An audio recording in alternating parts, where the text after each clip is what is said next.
plaisir aujourd'hui d'avoir nous avons le grand plaisir aujourd'hui d'avoir Marcel Boyer avec nous en programme double avec une présentation que je vais faire après celle de Monsieur Boyer. Monsieur Boyer va nous parler d'un rapport qu'il a sorti récemment au Cyrano pour une zone de libre-échange électrique dans le nord-est américain. Monsieur Boyer est professeur émérite en sciences économiques à l'Université de Montréal. Il a eu une carrière exceptionnelle, comme en témoignent ses nombreux memberships dans différentes organisations prestigieuses comme la Société royale du Canada. Il est officier de l'Ordre du Canada, il est fellow Cyrano et du CDAO Institute, du CDAO Institute. Et il a reçu de nombreux prix et dirigé de nombreuses chaires durant sa carrière. Marcel, je te cède la parole immédiatement. Nous avons environ 30 minutes de présentation. Ça va être suivi d'une période de questions de 15 minutes, donc 45 minutes avec Marcel. Et par la suite, on va continuer sur le même thème et peut-être creuser différents aspects de la collaboration régionale qui peut être très intéressante dans le nord-est des États-Unis et de l'Amérique du Nord. Donc, Marcel, je m'éclipse et je vous invite tous à rentrer vos questions dans la petite boîte questions et réponses qu'on va bien sûr utiliser dans la période de questions. Donc, Marcel, la parole est à toi et je ferme mon vidéo. Merci beaucoup, Pierre-Olivier, pour d'abord l'invitation et la possibilité de m'adresser à un public particulièrement intéressé aux questions de l'énergie. Alors, 30 minutes, ce n'est pas très long pour traiter d'un sujet aussi vaste. Alors, j'y vais rapidement. Donc, alors, le plan essentiellement, et ça résume un peu ce que je vais raconter dans les 30 prochaines minutes. Premièrement, le potentiel hydroélectrique du Québec est phénoménal. Il est phénoménalement sous-développé et sous-exploité. Et on arrive à une opportunité historique, peut-être une deuxième ou une troisième de ces opportunités qui se présentent. Je dirais que précédemment, il y a eu les débats sur les contrats à long terme que pourrait signer Hydro-Québec avec des groupes américains essentiellement. Il y a eu beaucoup de débats là-dessus au début des années 2000, fin des années 90. Et finalement, on est allé plutôt pour des contrats pas trop engageants en termes parce qu'on voulait s'assurer qu'on ait l'électricité pour nous. Ensuite, il y a eu au milieu des années 2000 toute une discussion sur la tarification de l'électricité au Québec. Plusieurs économistes se sont prononcés là-dessus. Je dirais que de manière générale, les économistes ont perdu ce débat. Et pourquoi? Parce qu'ils argumentaient qu'il fallait augmenter le prix de l'électricité, qu'on avait une politique de bas prix qui nuisait au développement économique du Québec. Je vais y revenir un peu plus tard. Alors, le travail que j'ai publié en décembre, plutôt en octobre, je pense, porte sur les structures de disponibilité ou d'offres qui comprend les productions et importations, à la fois des autres provinces pour le Canada ou des autres États et internationales, évidemment, pour les différentes provinces au Canada, donc en particulier le Québec, et de disposition, c'est-à-dire les ventes et les exportations, et aussi l'évolution. Il y a un paragraphe pour chacun des États américains sur l'évolution 2001-2019 qui, justement, montre qu'il y a eu des ajustements considérables au cours des 15 dernières années, je dirais, et c'est le moment pour nous d'arriver avec une proposition d'envergure sur une zone de libre-échange en électricité pour tout le nord-est américain. Le nord-est américain, ça comprend les États qui apparaissent dans la liste américaine, Connecticut, Maine, Massachusetts, etc., et qui englobe aussi des États du Midwest un peu, comme l'Illinois, le Michigan, l'Ohio, qui sont des clients privilégiés de l'Ontario en particulier. Et ça, dans le texte que vous pourrez lire si vous le désirez, là, qui est public et donc disponible sur le site du Cyrano, il y a une page qui décrit un peu la structure de production, de disposition de l'énergie, de l'électricité dans chacun des États, et aussi l'évolution de de la production au cours des 15 dernières années. Donc, de 2001 à 2019, mais souvent au début des années 2000, il n'y a pas eu beaucoup d'évolution. Il s'est pris. Pourquoi est-ce qu'on voudrait une zone de libre-échange? D'abord parce que les technologies de production, et là, on le voit dans chacun des... On va regarder quelques États, le Québec, l'Ontario et quelques États américains. Les technologies de production diffèrent beaucoup d'un État à l'autre. Et ça veut dire que c'est une source de gain d'échange potentiel considérable. Et deuxième élément, c'est que le commerce international, c'est rien d'autre que le commerce interrégional ou même interpersonnel. Les mêmes arguments sont sous-jacents. Il y a des gains potentiels énormes à l'échange et il y a ce qu'on appelle le libre-échange dans un contexte interrégional ou international. Je vais y revenir un peu aussi plus tard. Il y a de grands défis pour proposer d'abord cette zone de libre-échange et ensuite la mettre en pratique. Il y a un blocage aux exportations et aux importations par des lobbies locaux importants. J'ai en mentionné quelques-uns tout à l'heure. Et aussi le phénomène NIMBY, qui est l'acronyme anglais pour Not in my backyard, pas dans ma cour. Donc, les oppositions, les concepts d'acceptabilité sociale qui, dans bien des cas, vont bloquer les lignes de transmission qui sont évidemment essentielles si on veut créer une zone de libre-échange et à un niveau qui est beaucoup plus élevé que ce qu'on connaît maintenant. Et ensuite, je vais conclure avec un certain nombre de remarques et je vais faire 3 recommandations. Alors, ce sont les sources de données qui pour le Canada et les États-Unis. Je mentionne en particulier la Régie de l'énergie du Canada, la chaire de gestion du secteur de l'énergie de HEC Montréal, Hydro-Québec, Statistique Canada et les rapports annuels des différents producteurs d'électricité et aussi les différents organismes qui gèrent les systèmes d'interdépendance actuellement. Aux États-Unis, surtout la Energy Information Administration. Et là, vous avez la référence exacte, vous pouvez aller vérifier toutes les données. Et pour l'évolution 2001-2019, il y a un excellent article qui est paru dans le New York Times en octobre 2020, qui est un très long article, ce n'est pas simplement une tribune, sur l'évolution de la production électrique dans les différents États entre 2001 et 2019. Alors, le premier élément, première diapositive, porte sur le Québec. Et ce qu'on observe ici, c'est dans le graphique du haut, c'est ce qu'on appelle, le texte est en anglais parce qu'il s'adresse beaucoup aussi aux Américains dans ce contexte. Et donc, j'ai préféré le faire en anglais plutôt que de le restreindre, même si le point de vue, il est très québécois.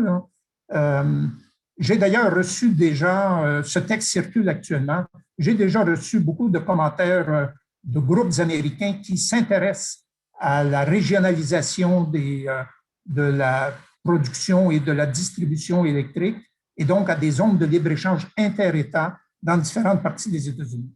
Alors, en gros, ce qu'on a ici, c'est l'ensemble des sources d'offres ou de l'offre au Québec. Et ça comprend essentiellement la production et les importations. Alors, ce qui apparaît là en rouge, si on veut, ou en brun, 16%, ce sont les importations du Québec d'électricité au Québec. Essentiellement en provenance de Terre-Neuve, donc c'est une importation surtout en provenance de Terre-Neuve, mais aussi en provenance de l'Ontario un petit peu et très peu en provenance du Nouveau-Brunswick et des États-Unis. Maintenant, je le note dans le rapport, c'est que pour Hydro-Québec, l'importation de l'électricité en provenance de Terre-Neuve n'est pas présentée comme une importation comme telle. Et quand Hydro-Québec publie ses données sur les exportations nettes, on prend les exportations vers les différentes provinces, l'Ontario en particulier, mais aussi le Nouveau-Brunswick, on va le voir sur le prochain transparent, mais on ne prend pas en considération l'importation en provenance de Terre-Neuve. Et l'importation en provenance de Terre-Neuve, c'est considéré comme un achat d'électricité d'un producteur québécois qui est autre que l'Hydro-Québec, d'une certaine manière. Alors, la notion d'exportation nette dans le rapport annuel d'Hydro-Québec elle est un petit peu incorrecte d'une certaine manière, parce qu'on mentionne qu'on achète de l'électricité de Terre-Neuve, mais on ne présente pas ça comme étant une importation. Et quand on calcule les exportations nettes, ça ne fait pas partie de la différence entre les exportations moins les importations, n'apparaît pas dans les importations les achats de l'électricité à Terre-Neuve. Je pense que c'est une erreur et ça envoie un mauvais signal de la part d'Hydro-Québec. Ensuite, en termes de disposition, donc, c'est qu'est-ce qu'on fait avec toute cette électricité dont on dispose? Bien, on la vend évidemment aux Québécois, donc 80% est vendu au Québec et 17,6% est vendu à l'exportation, en particulier vers l'Ontario et vers des États américains. Et c'est là qu'on voudrait que cette portion augmente considérablement. Ici, ce sont les exportations dans la carte du haut, les exportations d'Hydro-Québec. Alors, vous avez les exportations vers la Nouvelle-Angleterre en bleu, vers New York, l'État de New York en brun, les exportations vers l'Ontario en gris et vers le Nouveau-Brunswick en jaune. Donc, on voit que le Québec est très présent dans les exportations. Au niveau des importations, qui est la carte du bas, 98% de nos importations proviennent de Terre-Neuve. Et encore une fois, il y a au sein dans le rapport annuel d'Hydro-Québec un peu de... on joue un peu avec les données, pour le dire franchement. C'est pas faux ce qui est écrit dans le rapport annuel, mais c'est pas tout à fait limpide. Ça devrait être beaucoup plus clair. Alors, ici, la diapo qui apparaît à l'écran, c'est pour l'Ontario. Alors, vous avez les sources de production pour l'Ontario.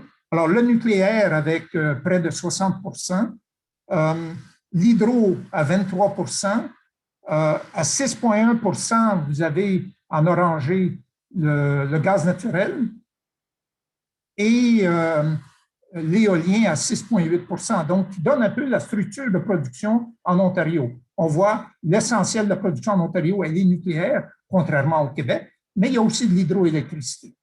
La disposition, ben, l'Ontario exporte aussi de manière importante vers les États-Unis.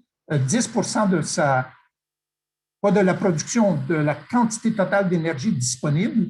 88% est vendu en Ontario et à peu près 11,9%, 12% si on veut, est vendu à l'extérieur. Dans d'autres provinces, évidemment au Québec en particulier, mais aussi à l'international. Alors, ici, j'ai mis le Vermont parce que c'est un premier État américain sur lequel je veux attirer l'attention. Alors, le Vermont, ce que vous avez en haut, c'est l'offre totale d'électricité disponible au Vermont. Alors, on voit que 82% sont importés du Canada. Donc, le Vermont vit essentiellement avec de l'électricité. C'est un petit État, donc il ne faut pas trop s'énerver avec ça. Mais quand même, 81% vient du Canada et vous avez un pourcentage de près de 11% hydroélectrique aussi. Et qu'est-ce qu'on fait avec toute cette électricité? Bien, on l'exporte à d'autres États pour la moitié et on le consomme évidemment à l'intérieur du Vermont pour 46%. Mais on réexporte l'électricité. Et en gros, on importe 82% du total, puis on exporte 51% du total. Un fait intéressant en cas du Vermont, c'est qu'entre 2001 et 2019, le nucléaire, qui représentait 76% de la production du Vermont en 2001, représente aujourd'hui zéro. On est passé de 76% à zéro. L'hydro est passé de 16% à 51%. Je parle de la production maintenant. Donc, c'est uniquement la partie qui n'est pas sur la tarte du haut, qui n'est pas la partie en noir, c'est-à-dire qui est importée. Donc, la partie produite localement, qui représente à peu près 14-15%, 19% plutôt, et c'est la production du Vermont comme tel. Euh, le prochain, c'est le Massachusetts. Là, ce qu'on voit dans le Massachusetts, c'est que 51% de la disponibilité d'électricité au Massachusetts est importée de d'autres États. Et c'est ce qui apparaît en rouge là, dans la carte du haut. Le 32%, c'est le gaz naturel, 7,8% de nucléaire et le 9,4% pour les autres sources d'énergie. Encore là, le Massachusetts, entre 2001 et 2019, et ça, vous allez trouver ça dans le texte, là, ça n'apparaît pas ici à l'écran, le charbon représentait près de 30% de la production en 2001, c'est devenu zéro aujourd'hui. Le pétrole représentait 22%, ça a été complètement éliminé. Et le gaz naturel, qui lui représentait 30% de la production, est passé à 64%. Et donc, c'est un changement radical. Et ça, c'est très important parce que si on veut proposer une zone de libre-échange et vouloir que le Québec joue un rôle majeur là-dedans, il faut anticiper que des adaptations seront faites chez nos voisins américains, en particulier, dans leur structure de production. Ils vont vouloir remplacer l'hydro par de l'hydroélectricité québécoise, leur production actuelle, qui est en bonne partie du gaz naturel, mais aussi beaucoup de charbon, encore une fois. Et on va le voir dans la tarte du bas que vous voyez à l'écran, c'est pour l'État de New York. Alors, dans le cas de l'État de New York, il y a surtout du gaz naturel, 32%, 31,7% du gaz naturel.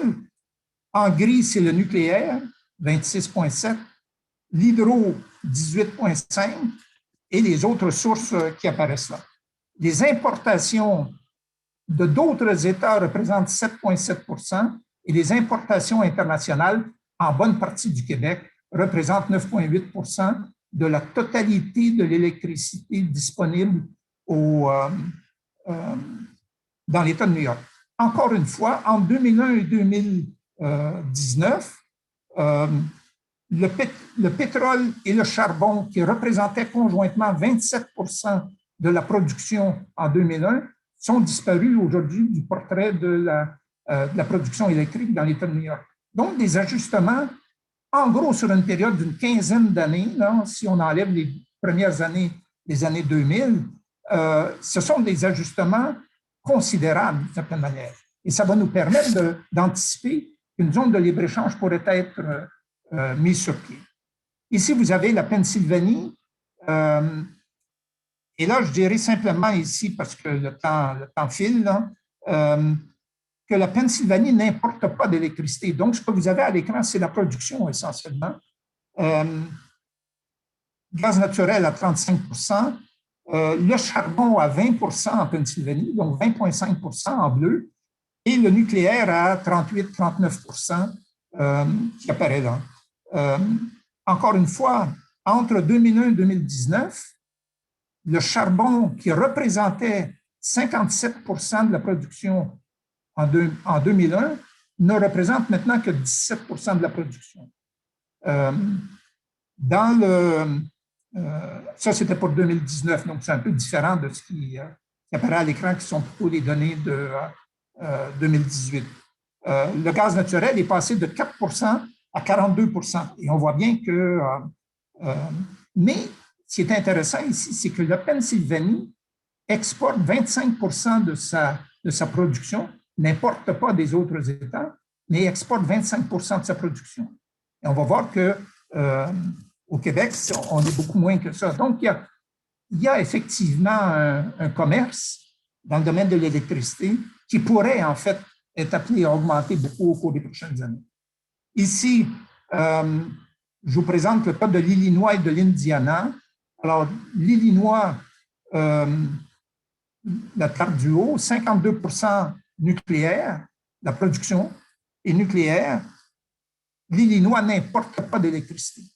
Donc, ni d'États voisins, ni à l'international. Donc, produit 52% de son électricité à partir de centrales nucléaires et près de 32% à partir du charbon que vous voyez en bleu pâle sur la table.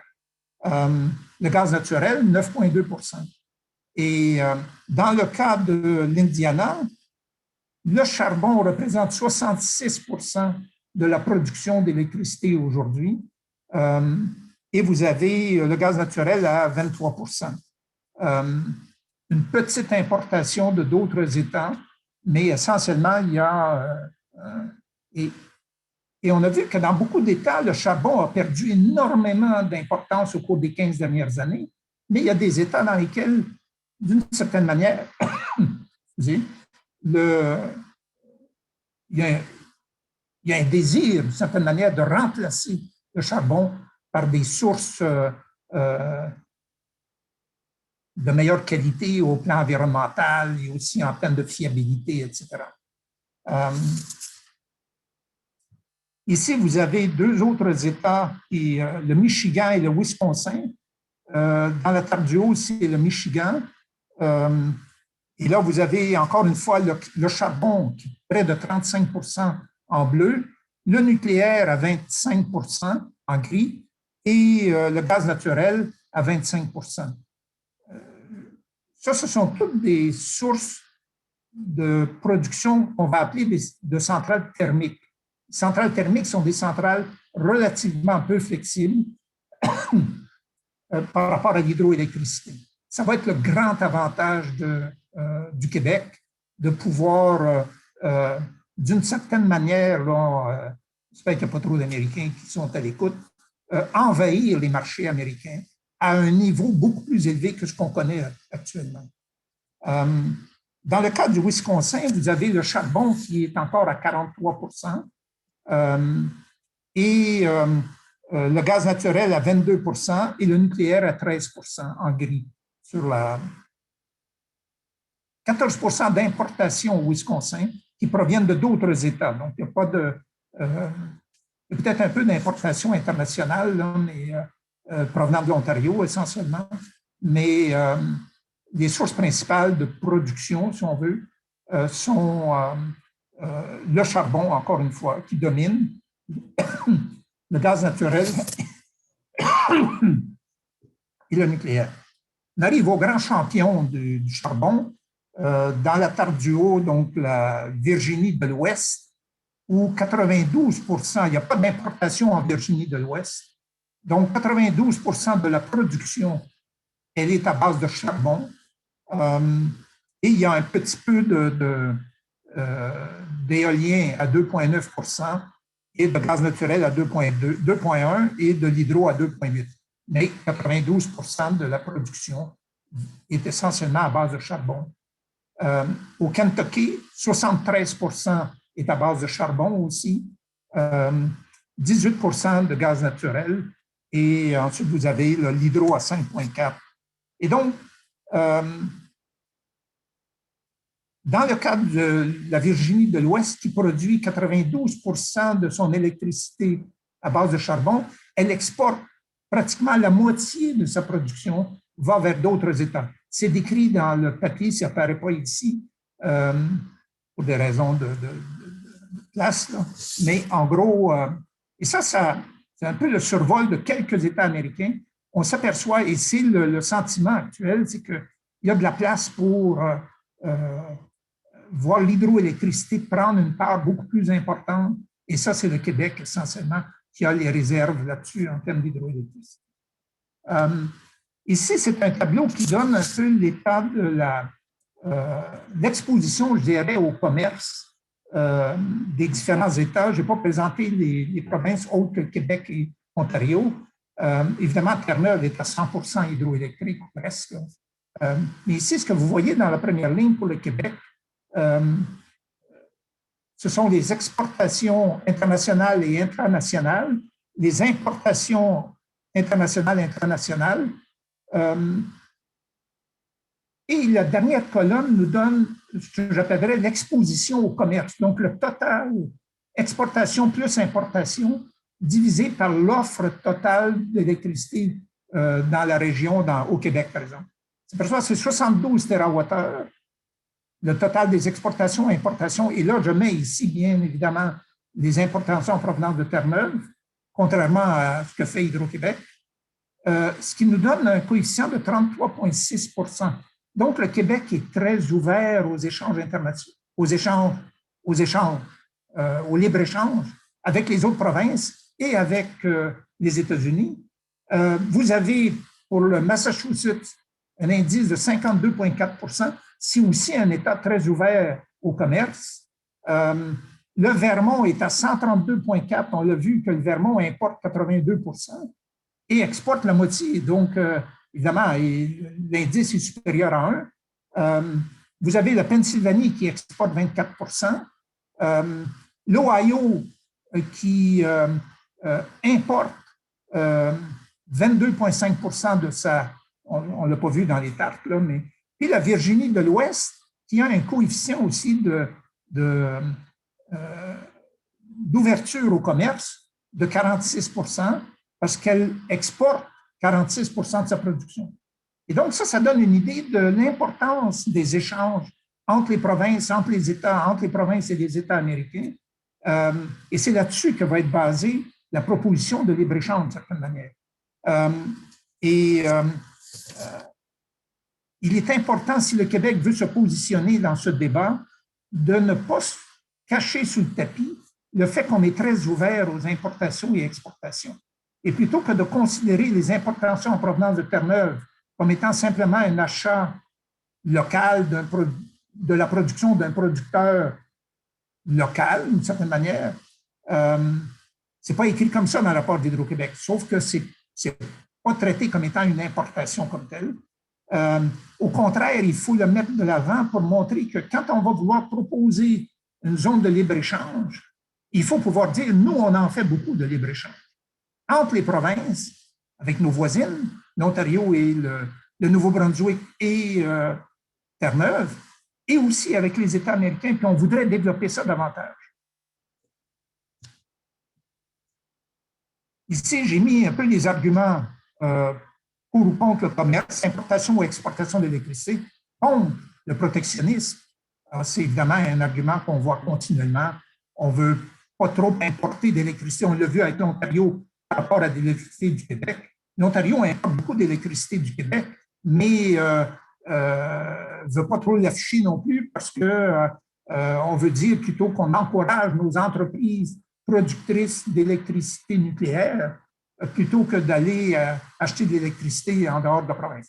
Ce sont des arguments complètement fallacieux. Ça ne tient pas la route. Deuxième argument, la protection des emplois et des entreprises d'ici par rapport à la création d'emplois et d'entreprises ailleurs. C'est souvent utilisé pour contrer les projets d'exportation. Mieux vaut utiliser notre électricité pour créer des emplois ici plutôt que de l'utiliser pour créer des emplois ailleurs. C'est aussi un argument qui est fallacieux, qui ne tient pas la route, qui est souvent répété.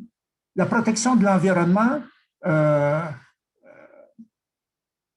j'ai plus beaucoup de temps, mais en gros, le Québec qui pourrait importer du gaz naturel ou de l'électricité produite dans des centrales au gaz naturel, plutôt que d'utiliser sa propre électricité qu'on pourrait vendre en échange de cette...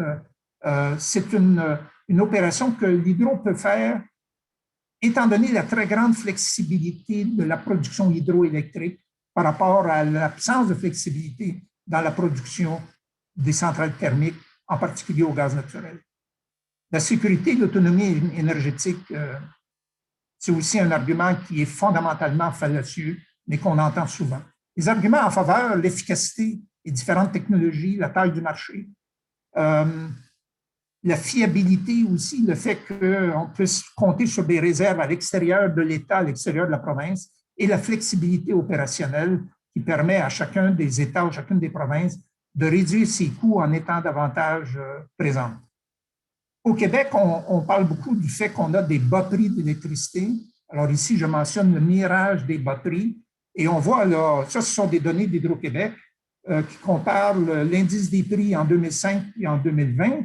En 2020, à Toronto, ça coûte 52 % de plus pour un ménage. Ça, c'est des données, c'est des indices sur ménage par rapport à Montréal. Pour une consommation de 1000 kWh par mois. À Vancouver, c'est 58 % de plus. À Edmonton, c'est 103 %, c'est le double. Chicago, 160 %. Détroit, 229 %, donc c'est 3 fois plus cher. New York, 4 fois plus cher. Boston, 4 fois plus cher. l'argument qui veut que les bas prix soient des sources de richesse ou des sources de compétitivité, etc., d'une certaine manière, on pourrait s'attendre à ce que New York et Boston, qui connaissent des prix de l'électricité de l'ordre de 4 à 5 fois plus élevés que Montréal, devraient être des régions sous-développées finalement, parce que, alors, la raison, c'est que ce ne sont pas les bas prix qui sont des générateurs de richesse ou de productivité ou de gains, ce sont les bons prix. Ce sont des prix qui représentent le coût d'opportunité de la ressource. Ici, au Québec, les prix sont manipulés à la baisse, entre autres sous la pression de la Régie de l'énergie, qui comprend mal le besoin de formuler une politique de prix qui est sur la base des coûts d'opportunité. J'ai 2 minutes. Mes conclusions. Encourager le libre-échange en électricité pour les mêmes raisons que les échanges interrégionaux, intrarégionaux et interindividuels en général. Les conflits qu'on voit là sont dus essentiellement à la mauvaise compréhension des enjeux. Les bas prix sont des facteurs d'appauvrissement et au Québec, on a joué beaucoup là-dessus, versus le coût d'opportunité que représente. Qu'est-ce qu'on pourrait faire avec l'électricité si on ne la consommait pas nous-mêmes? Okay? Et ça, c'est fixer des prix au coût d'opportunité, c'est un mécanisme d'enrichissement important. Ce n'est pas celui qu'on a encouragé, mais c'est plutôt la politique de bas prix qui, lui, est une politique d'appauvrissement fondamental. On encourage des entreprises qui sont non rentables, sauf si on leur fournit de l'électricité à bas prix, plutôt que d'utiliser cette électricité pour aller générer des recettes importantes, encourager des entreprises plus productives à survivre aussi au Québec ou ailleurs. Nécessité d'axer les efforts sur les instruments d'adaptation plutôt que sur la protection des emplois et des entreprises dans des secteurs déterminés et choisis. Je pense en particulier aux alumineries ici, que le Québec a voulu développer, qui est devenu un facteur d'appauvrissement pour la province. La nécessité de garantir des échanges concurrentiels, sécuritaires, résilients et protégés contre des interventions gouvernementales protectionnistes. On l'a vu dans le cas des vaccins, malheureusement. Et le temps est arrivé de lancer une opération, non pas simplement d'exportation, mais de libre-échange. Le développement de l'hydroélectricité au Québec et à Terre-Neuve, il pourrait y avoir une union de ce côté-là. On pourrait possiblement doubler la taille d'Hydro-Québec si on développait l'hydroélectricité à son maximum. L'hydroélectricité, les défis futurs, bon, je vais sauter par-dessus. Et il y a un argumentaire à développer et à répéter, et à répéter, et à répéter. Et mon dernier transparent, ça va être sur les recommandations. Donc, je dis ici que le gouvernement du Québec devrait proposer la création d'un marché commun intégré de l'électricité avec des interconnexions efficaces et des règles appropriées de concurrence et de gestion de systèmes permettant des échanges efficaces, efficients, transparents et fluides. Ces règles devraient être définies pour contrer le danger réel des interventions de copinage sur les marchés de l'électricité. C'est quelque chose dans lequel le Québec est particulièrement compétent. Deuxième recommandation, les gouvernements devraient favoriser une ouverture du capital des entités régionales de production pour favoriser le soutien de la population à une zone de libre-échange. Le gouvernement du Québec devrait permettre aux citoyens des provinces et États voisins d'acquérir une participation de l'ordre de 40% dans le capital d'Hydro-Québec et vice-versa.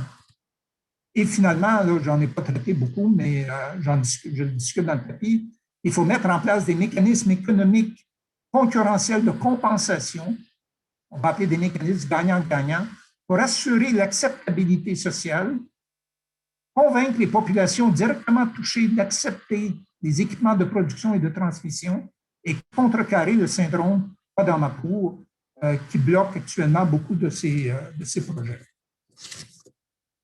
Merci beaucoup, Pierre-Olivier. Alors, j'ai terminé, donc je suis ouvert à des questions.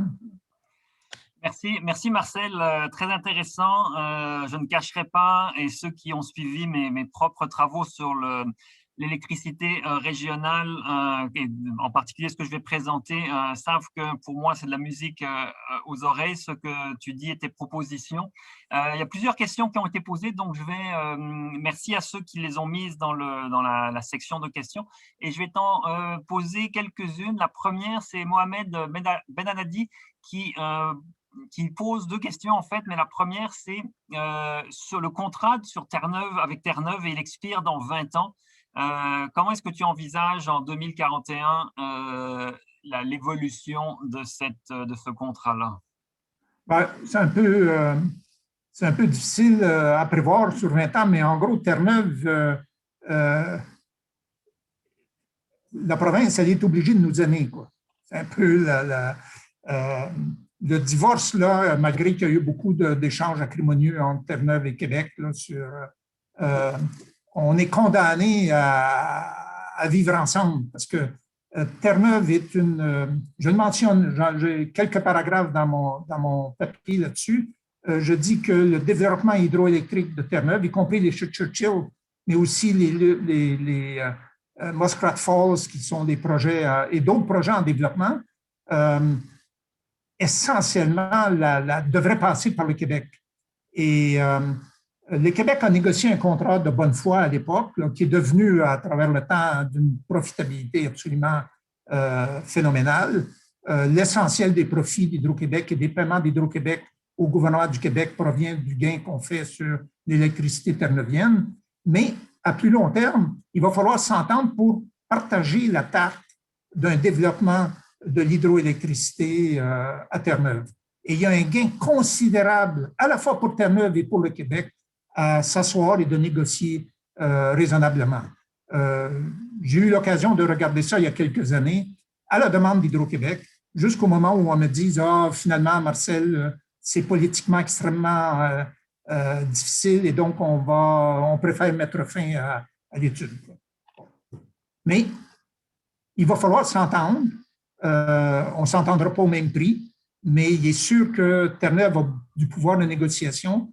Le Québec a un gros pouvoir de négociation et comme dans toute bonne négociation, on va partager la tarte un peu selon les principes économiques, là, ce qu'on appelle le Nash bargaining, éventuellement. Une question de Christophe Boucher. Est-ce que, selon vous, l'absence de marché de gros organisé au Québec, de capacité, énergie, services auxiliaires, est un frein à la mise en place de cette zone de libre-échange, alors que plusieurs de nos voisins ont déjà mis en place de telles structures dans les ISO? Oui, alors, il n'est pas évident qu'on devrait démembrer Hydro-Québec en termes pour en créer plusieurs Hydro-Québec qui pourraient se concurrencer sur le marché de gros pour vendre à des entreprises de distribution électrique. Moi, je vois Hydro-Québec comme restant essentiellement intégré tel qu'on la connaît actuellement. Il y a beaucoup de petits producteurs d'hydroélectricité au Québec qui essentiellement vendent l'essentiel de leur production à Hydro-Québec pour la distribution. Je ne vois pas trop l'intérêt de changer cette structure, sauf dans le cadre d'une négociation de libre-échange avec d'autres, où là, la concurrence, évidemment, avec le nucléaire de l'Ontario, avec Terre-Neuve, qui viendraient des membres importants de ce processus, va amener l'Hydro-Québec à se comporter comme un vendeur, entre guillemets, concurrentiel. J'ai un peu plus de difficulté avec la manipulation des prix d'Hydro-Québec par le gouvernement et la Régie de l'énergie, qui, encore une fois, je l'ai mentionné, puis je répète ça depuis longtemps, et Pierre-Olivier, tu mentionnes que toi aussi, tu as été là-dedans, et plusieurs autres économistes, est un facteur d'approvisionnement pour le Québec, de gaspillage, essentiellement. Il y a Jocelyn Allard qui pose la question suivante. Quand vous parlez des bas prix de l'électricité au Québec, distinguez-vous les tarifs pour le secteur résidentiel, les tarifs domestiques qui payent environ 85% des coûts de services et par rapport au secteur industriel et commerciaux qui payent plus que le coût requis pour avoir le service d'Hydro-Québec. Et donc, c'est le problème d'interfinancement. Oui, alors, le problème d'interfinancement, ça aussi, c'est un sujet important. Les données que j'ai présentées tout à l'heure sont des données pour le secteur résidentiel. qui montrent que les prix au Québec sont extrêmement faibles par rapport à ce qui se vit en Ontario, à Vancouver, à Chicago, à Boston, New York, etc.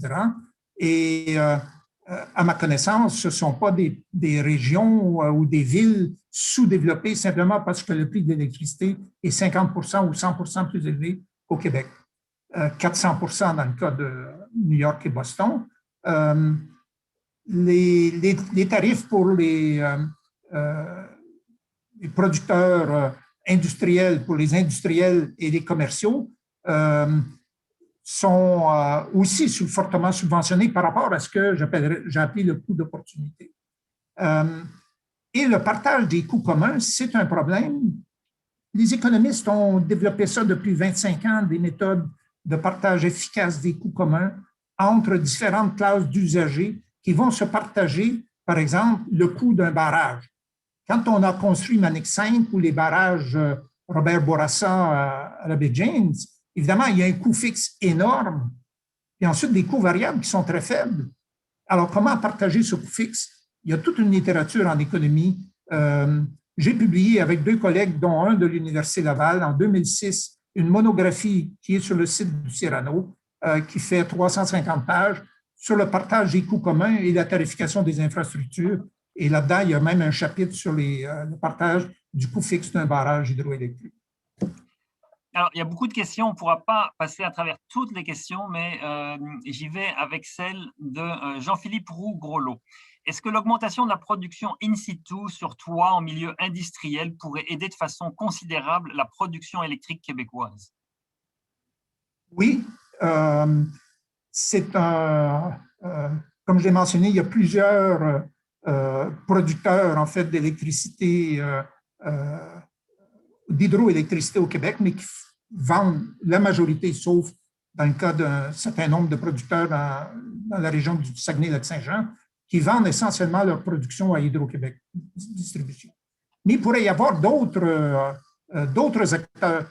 J'ai été appelé, en fait, il y a 1 an ou 2 maintenant, par la Commission des services publics de Colombie-Britannique à émettre des avis sur l'évaluation du projet, d'un énorme projet hydroélectrique qui est en construction actuellement. Et un des sujets de discussion, c'était justement comment allier la production ou le développement de grands barrages par BC Hydro et la production à partir de barrages plus petits ou par des centrales au fil de l'eau, bon, etc., qui étaient proposées par des producteurs indépendants. Alors, la comparaison des coûts était très mal faite par BC Hydro et j'ai eu l'occasion, donc, et mon rapport est cité dans le rapport final de la commission au gouvernement de Colombie-Britannique. Malheureusement, mes recommandations n'ont pas été retenues et ce n'était pas complètement surprenant, mais enfin, au moins la discussion a eu lieu là-dessus. Une question de Yvan Clich qui a publié, soit dit en passant, une tribune dans la Presse Plus aujourd'hui sur justement les marchés régionaux.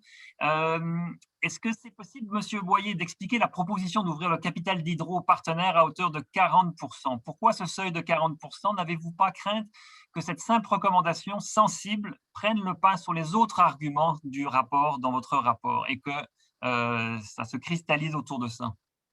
Oui, c'est un très, très bon point. J'ai lu l'excellente chronique de Tribune de Yvan Clich ce matin, d'ailleurs, mais l'ouverture du capital d'Hydro-Québec, ça permettrait d'amener deux bénéfices, dans le fond. Premièrement, ça ne change pas la valeur d'Hydro-Québec pour le Québec, parce que les gens qui prendraient du capital, évidemment, vont payer pour avoir accès à ce capital. Et donc, pour la population du Québec, où le gouvernement qui garderait 60% du contrôle et donc essentiellement l'essentiel des droits de vote, on garde quand même le contrôle local, sauf qu'il y a 2 effets ici. Il y a le fait que il y a des représentants américains ou ontariens, là, je prends ces 2-là parce que ce sont ceux qui sont vraiment concernés, qui pourraient avoir voix au chapitre à Hydro-Québec, possiblement avoir un siège chacun sur le conseil d'administration, mais qui pourraient défendre au sein de leur propre population l'importance de transiger avec Hydro-Québec.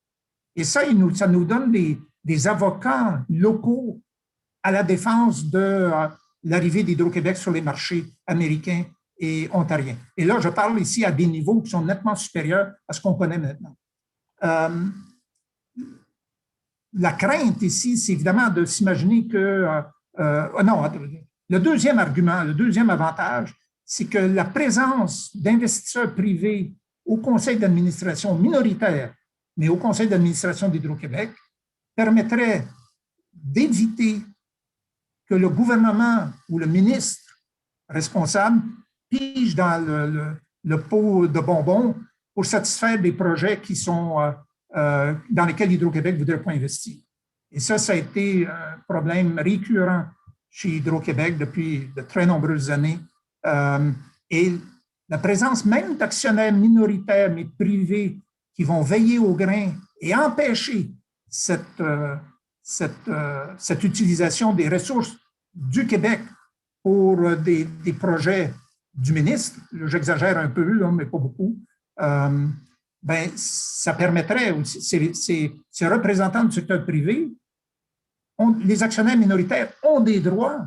Et ce n'est pas parce qu'on est majoritaire au conseil d'administration qu'on peut faire n'importe quoi. On ne peut pas spolier l'avoir des actionnaires minoritaires. Et là, il y aurait certainement un resserrement des règles de gouvernance au sein d'Hydro-Québec, qui souffre actuellement de la mainmise trop forte du gouvernement et de la Régie de l'énergie. Merci Marcel. On va faire une dernière question pour clore cette première partie du webinaire. Une question de Daniel Boudreau. Quelles sont les conditions gagnantes pour l'acceptabilité sociale de tes recommandations? Oui, de mes recommandations, je ne sais pas trop, mais l'acceptabilité sociale d'une ligne de transmission, par exemple. On sait qu'aux États-Unis, c'est l'objet de beaucoup de discussions. Encore une fois, les économistes ont développé toute une série de méthodologies pour tenir compte de cette acceptabilité sociale et de définir des mécanismes associés à des règles de concurrence pour tenir compte de cette acceptabilité sociale. Le point essentiel, c'est d'offrir à différentes populations, différents tracés, par exemple, d'une ligne de transmission électrique, c'est de ça dont on parle surtout, différents tracés, et de mettre ces différents tracés en concurrence les uns avec les autres et d'offrir aux populations touchées des compensations qui vont être déterminées par un mécanisme de concurrence entre les différents projets de traçage. Et là, il ne faut pas sous-estimer ici les bénéfices que pourrait retirer une population donnée de voir la ligne de transmission passer sur son territoire. Parce qu'il y aura des compensations importantes qui seront financées en particulier par des contributions des populations qui n'ont pas été retenues d'une certaine manière dans les... c'est un petit peu compliqué, là, mais il y a aussi des documents sur le site du Cyrano là-dessus que j'ai écrit avec Nicolas Marchetti, entre autres, qui avait fait un postdoc au Cyrano il y a quelques années et qui décrivent très bien tous ces mécanismes à caractère concurrentiel. Je vais quand même te poser une dernière question parce que c'est une question de précision qui me chicote aussi, que Alexandre Prieur pose. C'est concrètement par rapport à cette zone de libre-échange, est-ce que ta suggestion passerait par un regroupement des opérateurs de systèmes de l'Ontario, de PJM, de New York ISO, de l'opérateur de Nouvelle-Angleterre, etc.? Oui. Maintenant, ça peut être avec une gouvernance décentralisée. Il y a des problèmes qui peuvent être réglés localement. Il y en a d'autres qui doivent être réglés globalement dans l'ensemble de la zone, un peu comme on essaie de le faire en Europe aussi, parce que les mêmes idées de zone de libre-échange en Europe sont plus avancées d'une certaine manière qu'ici, mais ils ont aussi beaucoup de difficultés à mettre tout en pratique, mais quand même, ça avance petit à petit. Et donc, il y a une forme d'intégration de ces gestionnaires de système, mais avec possiblement une décentralisation, une gouvernance décentralisée pour régler les problèmes locaux localement. Merci beaucoup pour cette précision. Il y a plusieurs questions, des très bonnes questions que malheureusement on n'a pas le temps de traiter ici. Elles seront transmises à Marcel, ne vous en faites pas, qui pourra éventuellement vous répondre s'il le juge adéquat. Merci beaucoup Marcel, très très intéressant. On va continuer avec, dans la même lignée argumentaire, mais avec ma présentation sur les bénéfices de l'intégration régionale dans le secteur du nord-est nord-américain. Donc, oups, j'ai commencé par la fin, mais je vais retourner au début ici. Donc, vous voyez ici, ce que je vais vous présenter, c'est premièrement du travail commun avec Jesus Rodriguez et Sébastien Debia. Et c'est un article qui vient d'être sorti des presses, donc qui est publié dans la revue Energy Policy. Et je vous invite donc à aller le lire plus au complet. Mais je vais vous présenter les résultats de notre approche qui, en quelque sorte, viennent mettre des chiffres. Et plusieurs d'entre vous ont posé des questions par rapport aux bénéfices que l'intégration régionale pourrait donner. Eh bien, ce sont le genre de bénéfices que je vais vous présenter ici. Donc, dans ce que nous, on considère ici l'intégration régionale dans le Nord-Est, on est un petit peu moins généreux que Marcel. On se concentre vraiment sur une portion plus petite. Là, on parle du Nord-Est, on s'arrête aux États-Unis, à New York et la Nouvelle-Angleterre. Ce que vous voyez ici, représentée là sur la carte, qui est une région de l'Amérique du Nord qui est très engagée dans la décarbonation de ses systèmes électriques et d'une manière générale de ses sociétés. Comme vous voyez, les régions en bleu sont tous des signataires de la Under Two Coalition qui a des objectifs de réduction de gaz à effet de serre de 80 à 95% en 2050 sous le niveau de 90.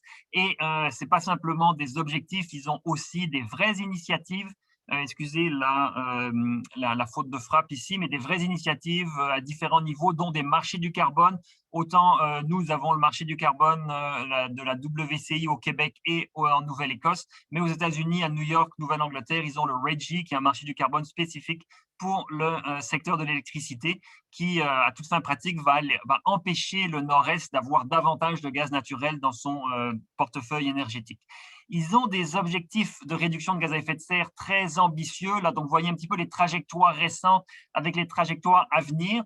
Et à partir de ce que vous voyez avant la ligne grise verticale, qui sont les données historiques, vous voyez déjà que les émissions de gaz à effet de serre sont en déclin à New York et en Nouvelle-Angleterre, tout comme en Ontario, parce qu'ils ont déjà amorcé une décarbonation de leur production d'électricité, même si Marcel a présenté le cas de plusieurs États qui sont encore très, très basés sur le charbon. Dans le cas de la Nouvelle-Angleterre, de l'Ontario et de New York, le charbon est à toute fin pratique sorti du mix énergétique de ces régions-là. Quand on regarde de manière un peu plus détaillée le parc, et ça fait écho à des données que Marcel a présentées, mais on voit pour les 5 régions qui nous intéressent ici dans cette présentation, c'est-à-dire New York, la Nouvelle-Angleterre, les provinces-atlantiques, le Québec et l'Ontario, eh bien, on voit que le Québec se distingue très nettement avec sa part d'hydroélectricité, même d'éolien, qui est très importante. Et on voit que donc, le charbon qui était là en 90 à New York et en Nouvelle-Angleterre, à toute fin pratique, a disparu en 2017. Là, vous voyez, c'est les chiffres de 2017 pour New York, il n'y a plus de charbon. Même chose pour le gaz naturel, même chose en Nouvelle-Angleterre. Le gaz naturel a pris la place du charbon. Et on a aussi un petit déclin de la production d'électricité à New York, en Nouvelle-Angleterre. En particulier, notamment parce qu'ils importent beaucoup, mais aussi parce que la consommation dans ces régions-là n'a pas beaucoup augmenté. Donc, la complémentarité que mentionnait Marcel est tout à fait présente et très visible ici. On a énormément d'hydroélectricité qui pourra servir à intégrer davantage de ressources renouvelables, en plus d'être valorisée d'un point de vue économique. Donc, il y a l'argumentaire économique qui est là depuis très longtemps, mais s'ajoute à cet argumentaire économique de valorisation et de vente au coût d'opportunité. Maintenant, s'ajoute un argumentaire environnemental de pénétration des énergies éoliennes qu'on va poser un peu plus, qu'on va explorer un peu plus dans cette présentation. Et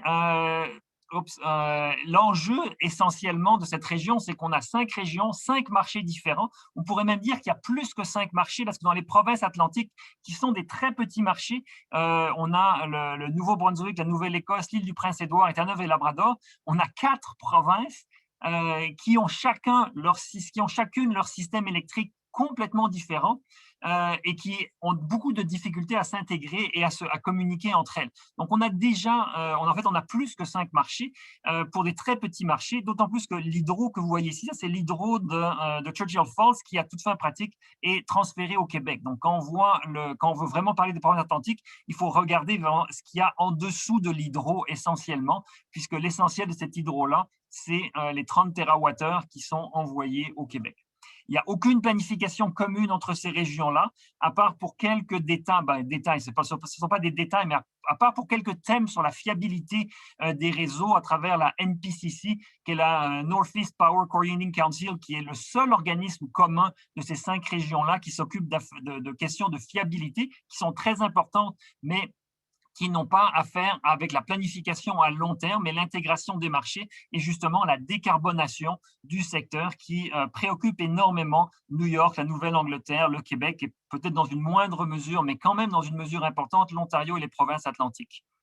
Donc, dans le papier que je vais détailler, les principales questions de recherche qu'on traite sont quels sont les investissements en capacité de production, en stockage et en transport, en ligne de transmission qui seraient nécessaires pour atteindre les objectifs de décarbonation? Quelle est la valeur de cette intégration régionale, de cette coopération régionale pour parvenir à une décarbonation? Et quelle est la contribution de l'hydroélectricité à l'expansion des énergies renouvelables dans la région? Parce que notre hydroélectricité, en plus d'être une énergie propre qui peut être exportée, qui est exportée, peut être exportée, nos barrages hydroélectriques peuvent servir pour équilibrer la production éolienne, notamment grâce à la flexibilité qui a été mentionnée par Marcel à plusieurs reprises, mais qui n'a pas été détaillée énormément. On va détailler un petit peu plus cette flexibilité que l'hydroélectricité apporte au système, qui aujourd'hui est très peu mise en valeur dans les marchés et pour la pénétration de plus d'énergie renouvelable. Donc, nous avons développé un modèle d'électricité, un modèle d'investissement et de production électrique dans la région que j'ai mentionnée, donc l'Ontario, Québec, Province-Atlantique, New York, Nouvelle-Angleterre. Un modèle qui regarde une année complète, heure par heure, de la production et de la consommation d'énergie. On regarde quels sont les investissements en capacité de production et de transmission qu'on peut faire. Et il y a tout un niveau de décision opérationnelle sur la production horaire de chacune des technologies qui sont considérées. Les échanges d'électricité entre les régions, le stockage qu'il faut faire et la gestion de la demande. Dans une des questions qui a été posée, mais qu'on n'a pas eu le temps de traiter avec M. Boyer, c'était justement cette question de gestion de la demande, quel rôle ça peut jouer. Eh bien, c'est modélisé dans notre modèle, cette gestion de la demande qui est très importante. Quelles sont les technologies que nous avons intégrées ici? Bien, le renouvelable intermittent, le solaire et l'éolien, avec des profils de production horaires régionaux qui sont donc distincts pour les 5 régions étudiées. Le nucléaire en fait partie, ça fait aussi partie d'une certaine sensibilité qu'on a utilisée.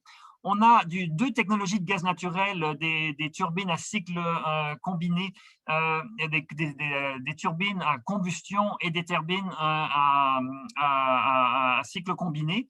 Et aussi, on a introduit une possibilité d'avoir du gaz naturel carboneutre, c'est-à-dire soit du gaz naturel renouvelable, soit une technologie de capture du CO2 qu'on aurait dans les centrales au gaz naturel. De plus en plus, on envisage que c'est quand même important d'avoir une possibilité d'avoir des centrales au gaz naturel, justement pour cette question d'équilibrage à très court terme.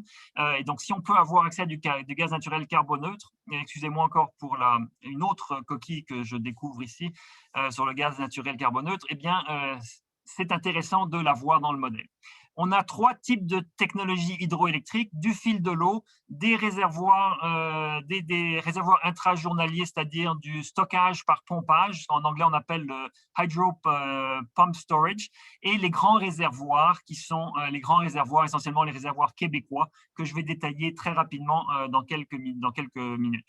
On a du stockage d'énergie et on a aussi la transmission électrique. notre papier fait un effort de modéliser le mieux possible, évidemment pas de manière parfaite, les systèmes hydroélectriques du Québec avec leurs réservoirs. Donc, on a 3 grands réservoirs ici dont certains sont en cascade. Par exemple, vous voyez celui à gauche complètement qui est le système hydroélectrique de la baie James. Eh bien, il y a un ensemble de réservoirs en cascade. Donc, vous voyez les grands cercles 1, 2, 3, 4 et 5 qui sont des réservoirs, et vous voyez P1, P2, P3, P4, ce sont des centrales de production. Et donc, nous avons modélisé la capacité de stockage avec les apports en eau et la production électrique qui se trouvent à chacun de ces barrages et de ces centrales où on turbine l'électricité. Donc, évidemment, quand on turbine en amont, eh bien, l'eau, elle va couler vers l'aval et il va falloir la turbiner de manière obligatoire à différents endroits, sauf évidemment quand il y a un grand réservoir qui peut conserver cette eau-là pour un usage futur.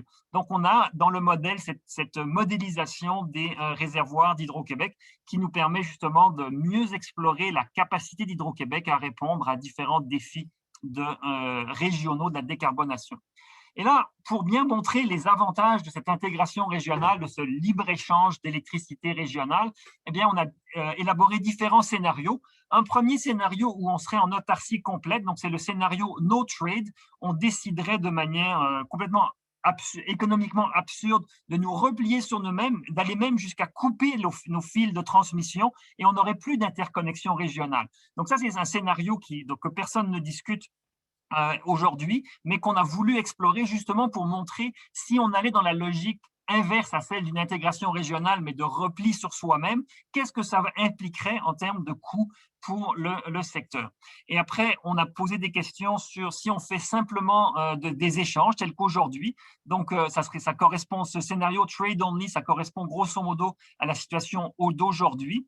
Et après, on a des scénarios où on permet d'investir dans des nouvelles capacités de transmission, donc augmentation de la capacité de transmission. Évidemment, on a toujours les échanges électriques. Donc ça, c'est un scénario intéressant. Et je vais moins parler des scénarios suivants, mais c'est des scénarios où on partage les capacités de production. Donc, on met en commun toutes nos capacités de production. Donc, on enlève ce qu'on appelle les contraintes de capacité sous-régionale qui obligent chaque région, le Québec, à avoir suffisamment de capacité pour couvrir sa pointe. Parce que ça, c'est dans la réglementation, on oblige les producteurs d'électricité à avoir suffisamment de capacité chez eux pour répondre à leurs besoins de pointe. Si on enlève cette contrainte-là, mais qu'on accepte de partager la capacité, ça peut être bien intéressant.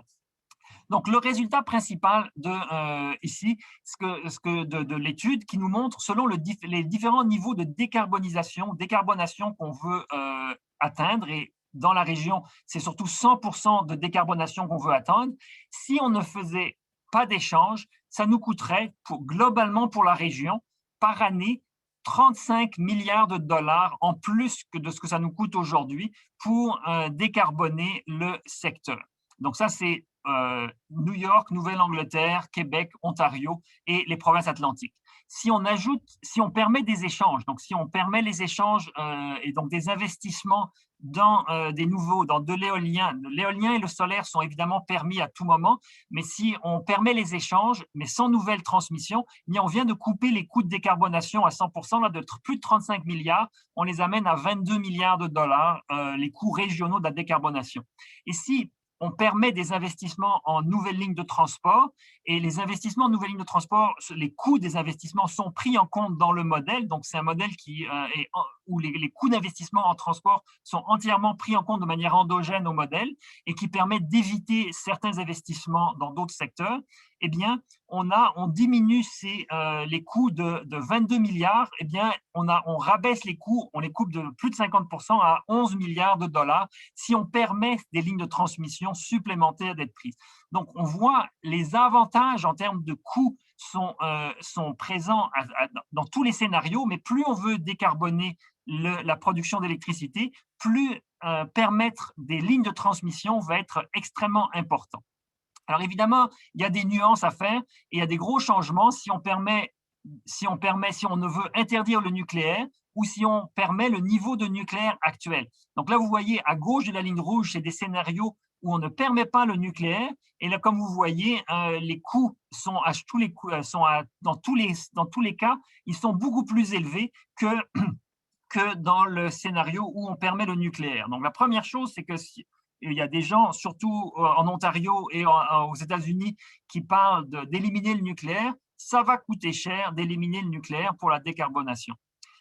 Je vais quand même ajouter un bémol à ces scénarios-là. Nos coûts du nucléaire dans le modèle sont extrêmement raisonnables et optimistes. Et souvent, dans le nucléaire, il y a des dépassements de coûts et nous n'avons pas fait de scénario avec nucléaire où il y a des dépassements de coûts et le nucléaire qui coûte en fait de manière réaliste plus cher.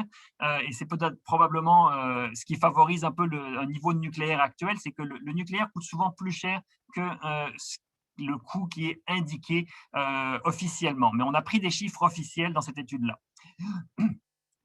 Une deuxième sensibilité qui est faite ici, c'est selon le niveau de demande qu'on observe. La majorité des scénarios que j'ai présentés sont des scénarios où on fait 100%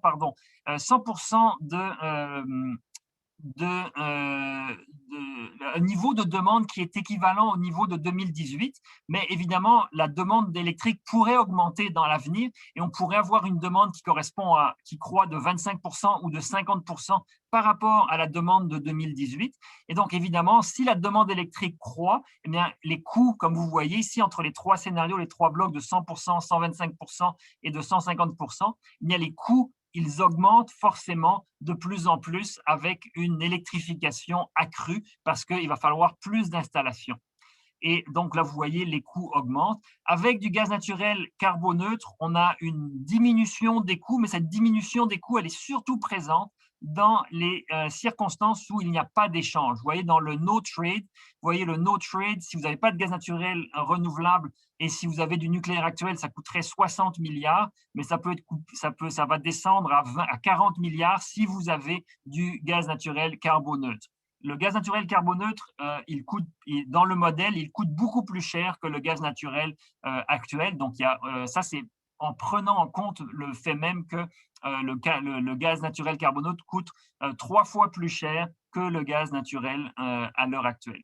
Par contre, à partir du moment où on intègre et on peut avoir des lignes de transmission dans les colonnes, les barres plus brunes foncées que vous voyez, l'avantage du gaz naturel carboneutre disparaît et vous voyez, on a des niveaux de coûts qui sont à peu près équivalents. Évidemment, la transmission régionale est clé et les ajouts de capacité de transmission qui sont nécessaires pour cette intégration régionale sont très, très importants, surtout si on veut décarboner à hauteur de 100%. Là, vous voyez, dans les scénarios où on a 100% de décarbonation, il faudrait presque 25 gigawatts de capacité de transmission régionale en plus, mais plus de la moitié serait entre le Québec et le New York et la Québec et la Nouvelle-Angleterre. Simplement pour donner un ordre de grandeur, 25 gigawatts de capacité de transmission, c'est 25 fois la ligne que Hydro-Québec veut construire dans le Maine, qui fait 1 gigawatt, 1000 mégawatts de capacité. Et la même chose, la nouvelle ligne qui est discutée, la Champlain-Hudson Power Express, qui est discutée entre le Québec et New York, c'est encore une fois de l'ordre de 1 gigawatt, 1000 mégawatts de capacité. Donc, ce qu'il faudrait de façon régionale, c'est pas une ou deux lignes de plus de 1 gigawatt, mais ce sont vraiment 25 lignes de plus, dont la majorité serait entre le Québec et la Nouvelle-Angleterre et New York. Évidemment, certaines auraient aussi lieu entre les provinces atlantiques et la Nouvelle-Angleterre et entre New York et l'Ontario. Parce que l'Ontario, avec sa surcapacité nucléaire actuelle, peut aussi avoir de l'énergie disponible à exporter vers New York. C'est ça qui justifie le fait que l'Ontario et New York auraient des liens supplémentaires à développer. Et encore une fois, on pourrait en discuter davantage, c'est probablement moins réaliste à long terme notre scénario ici est moins réaliste que ce qui peut se passer concrètement. Qu'est-ce qui se passe en termes de nouveaux investissements? On observe que les nouveaux investissements qui sont nécessaires sont de l'ordre, si on ne fait pas si on ne voulait pas échanger avec nos voisins, ça serait de l'ordre de 80 gigawatts de capacité supplémentaire qu'il faudrait. Si on échangeait avec nos voisins, mais sans nouvelle ligne de transmission, c'est 40 gigawatts, donc 40 000 mégawatts de capacité supplémentaire, 40 pour toute la région, ça c'est-à-dire New York, Nouvelle-Angleterre. Je m'excuse, là j'ai un problème avec mes diapositives qui avancent un peu trop vite et toutes seules par rapport à ce que je voudrais. Euh, et, euh, et on a du solaire et de l'éolien qui rentrent. Beaucoup de solaire et d'éolien, environ 20 gigawatts de solaire et 20 gigawatts d'éolien qui rentrent dans le secteur. Ceci dit, le solaire rentre beaucoup seulement si on ne met pas de nouvelles capacités de transmission. À partir du moment où on met des nouvelles capacités de transmission, et ça, c'est les deux scénarios à droite que vous voyez ici, ces deux barres ici jaunes, c'est l'éolien qui rentre à peu près seul, sans stockage. Et là, on a plus d'éoliens qui rentrent, on a 30 gigawatts d'éoliens qui rentrent, parce qu'avec les nouvelles lignes de transmission, ça permet à l'intermittence de l'éolien d'être équilibrée grâce au marché voisin et en grande partie grâce à l'hydroélectricité. Pas seulement grâce aux réservoirs hydroélectriques, aussi grâce à la diversité de la demande et à la diversité des profils éoliens des différentes régions. Donc, c'est ça que la transmission électrique permet, c'est de profiter de la diversité des profils éoliens entre les régions. Mais, comme je vais le détailler un peu dans quelques minutes, l'hydroélectricité joue un très grand rôle dans l'équilibrage de l'éolien. Et au total, on a évidemment encore du gaz naturel, mais qui est très, très peu utilisé, et de nucléaire. On a évidemment en bleu beaucoup d'hydroélectricité, et on voit dans ce scénario-là du nucléaire. Et je ne vous présente pas ici les détails sans nucléaire, mais c'est des résultats que nous avons ici aussi, mais je ne peux pas détailler tous les scénarios dans cette présentation-là. En termes de prix, on verrait une convergence des prix. Plus on intègre, donc plus vous vous déplacez sur la droite de ce graphique, plus les prix convergent. Et évidemment, ça vient poser des problèmes d'acceptabilité sociale parce que les Québécois, on se situe à un niveau de prix ici, le petit triangle que vous voyez inversé là vers le bas en jaune, ça c'est le prix québécois actuel, autour de 40 ou 60 dollars le mégawattheure. Eh bien, ça augmenterait à 70 dollars le mégawattheure. Évidemment, ça c'est basé sur les coûts marginaux de production, c'est sur la valeur de l'électricité, ce que Marcel Boyer et tous les économistes disent qu'il faut utiliser comme critère pour fixer le prix de l'énergie, c'est le coût d'opportunité, le coût marginal de production. On aurait une convergence qui serait évidemment au bénéfice des consommateurs dans les provinces, aux États-Unis, dans les provinces atlantiques, mais qui, pour les consommateurs québécois, se traduirait par une éventuelle hausse des prix parce qu'on aurait un prix régional qui convergerait. C'est évidemment une chose à laquelle on s'attend, mais pour laquelle il faudra travailler au niveau de l'acceptabilité sociale. Au niveau des coûts, et c'est là où il y a énormément de discussions et de négociations à réaliser, c'est que, comme vous le voyez, les coûts importants, quand on voit le vert et le bleu, si le vert et le bleu, ça c'est New York et la Nouvelle-Angleterre. Ça, ce sont les coûts de décarbonation. Eh bien, ils vont essentiellement avoir lieu en Nouvelle-Angleterre et à New York si on ne met pas plus de lignes de transmission. Mais à partir du moment où on met des lignes de transmission, comme dans le scénario à droite que vous voyez, les coûts baissent beaucoup. Ça, c'est déjà ce que j'ai dit. Collectivement, les coûts baissent de 22-23 milliards. Ils baissent à 11 milliards de dollars pour la région. Mais le Québec en jaune que vous voyez en haut, le Québec, comme le Québec joue un plus grand rôle dans la décarbonation régionale, il y a plus d'investissements qui se font au Québec et il y a des coûts québécois qui augmentent parce qu'on investit plus dans de l'éolien au Québec, on investit plus dans des lignes de transmission qui sont en partie au Québec. Donc, les coûts au Québec augmentent. Et donc, c'est évident que les bénéfices sont régionaux, mais on pourrait se trouver avec des coûts au Québec qui augmentent. Et là, c'est là où les concepts que Marcel a mentionnés tout à l'heure d'allocation des coûts et comment répartir des coûts fixes entre l'ensemble des bénéficiaires, ces problématiques-là sont extrêmement importantes parce que le Québec peut jouer un rôle important dans la décarbonation de la région, mais il faut s'entendre de manière régionale sur comment est-ce qu'on va répartir ces coûts-là. Alors, c'est tout des chantiers d'analyse qui devront être faits et de discussions régionales qui devront être faites et qui, plus on les amorcera rapidement, ces discussions-là, plus on aura des chances d'aboutir à un système décarboné où les coûts sont répartis de manière juste entre les acteurs et tout laisse croire que ça pourrait être pour le grand bénéfice du Québec, étant donné, comme vous le voyez, que le Québec permet de réduire ses coûts de l'ordre de 22 milliards à 11 milliards de dollars. Donc, grâce à la participation du Québec et de nouvelles lignes de transmission, il y a une réduction importante des coûts pour la région. Et donc, le Québec serait en très bonne position pour négocier sa juste part de la réduction de coûts que le Québec permettrait de réaliser.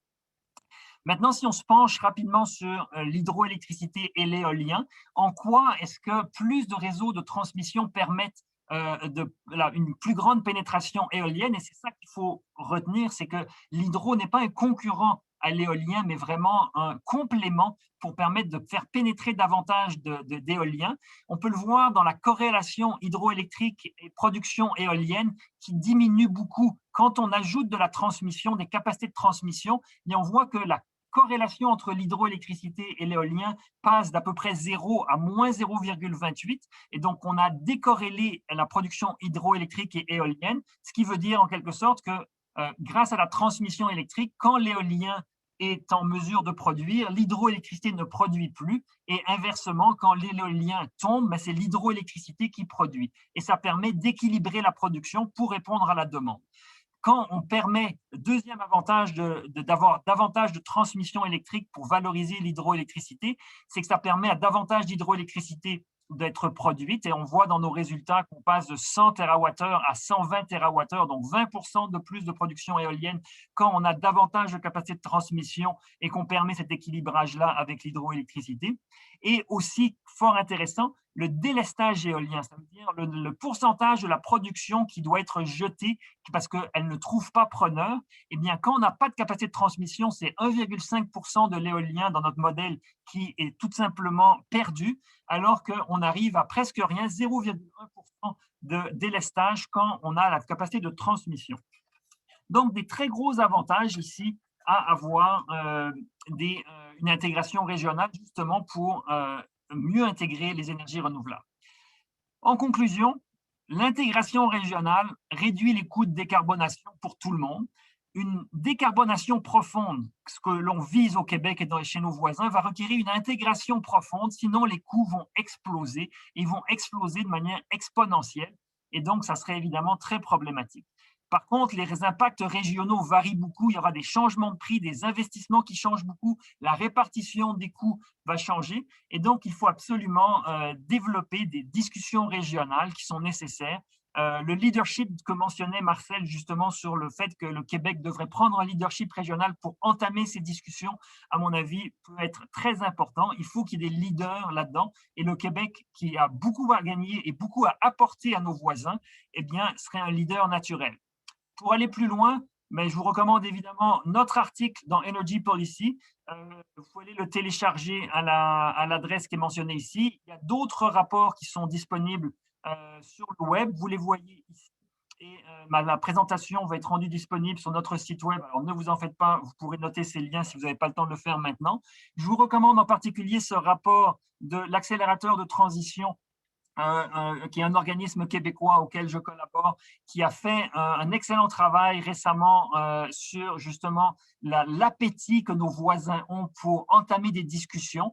Et il y a des entrevues avec 30 acteurs du Nord-Est qui ont été réalisées où il y a eu une unanimité sur une très grande importance d'entamer des discussions. Évidemment, il faut que ce soit bien fait, ces discussions-là. C'était des discussions qui ont été faites conjointement avec des Américains et des Canadiens. Et donc, il y a en fait un accord. Maintenant, il faut que ce leadership soit pris sur comment entamer les négociations. Je vous remercie beaucoup. J'aimerais remercier tous les partenaires de la chaire de gestion du secteur de l'énergie qui sont extrêmement importants et j'aimerais souligner en particulier les nouveaux partenaires Greenfield Global et Schneider Electric qui se sont ajoutés aux partenaires de la chaire cette année en 2021 et je les en remercie.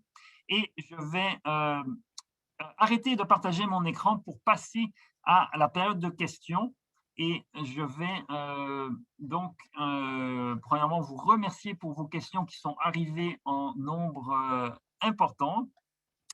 Et je vais y aller avec la première question de Jean-Pierre Finet, quelles leçons tirer de Northern Pass, qui est donc Northern Pass, c'est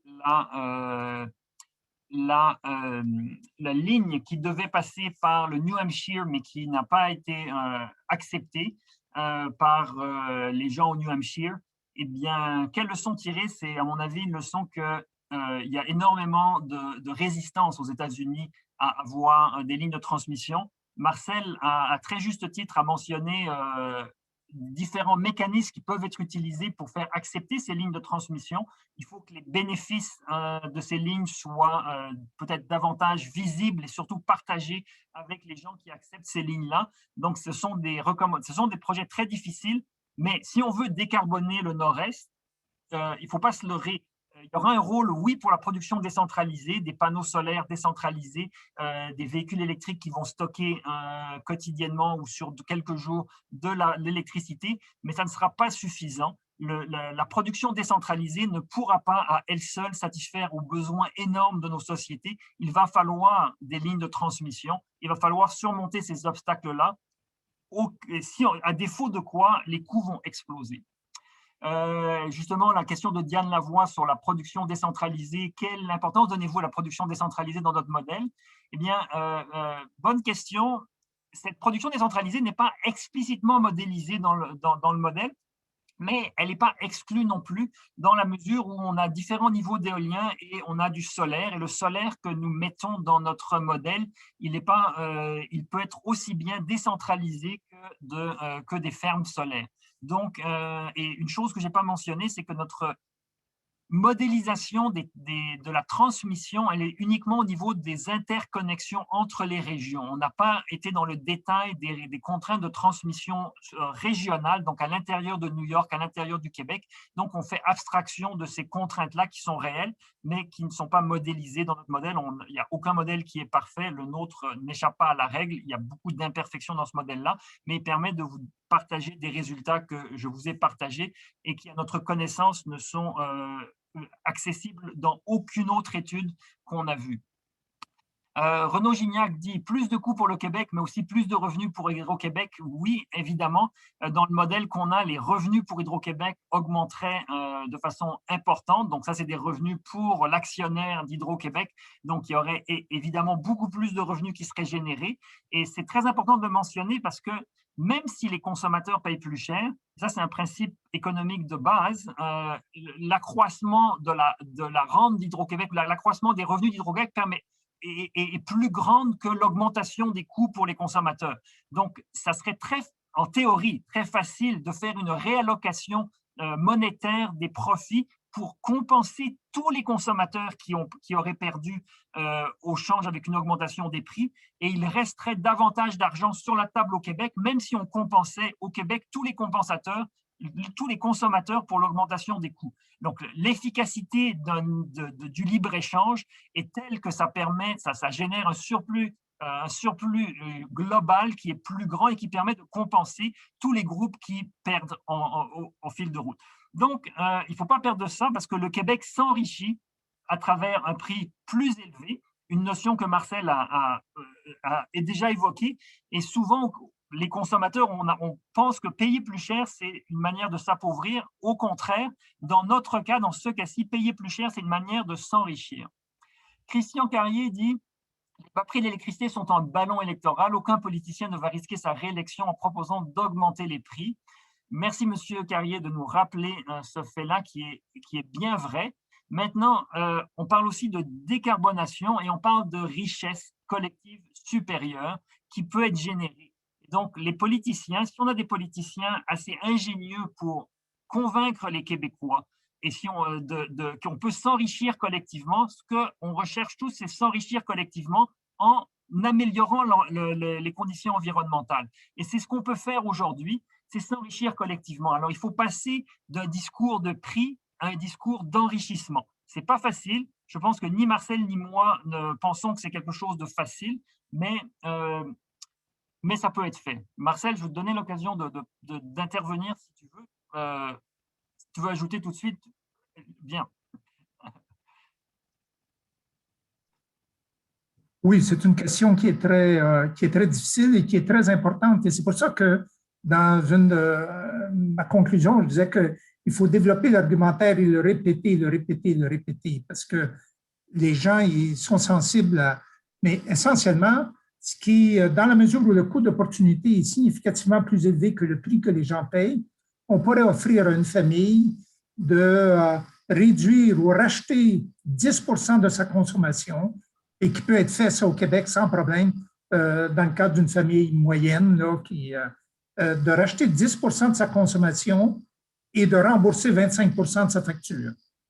Et donc, je pense que si on présentait ça aux citoyens québécois, un nombre élevé de gens accepteraient cette transaction. Or, même si on compense les gens pour 2 fois 20% de la facture pour une réduction de 10% de la consommation, il reste de l'argent dans les coffres de l'Hydro-Québec et je pense que Pierre-Olivier a montré, et son étude a le grand avantage de mettre des chiffres, ou du moins d'arriver à mettre des ordres de grandeur sur les gains, sur les coûts.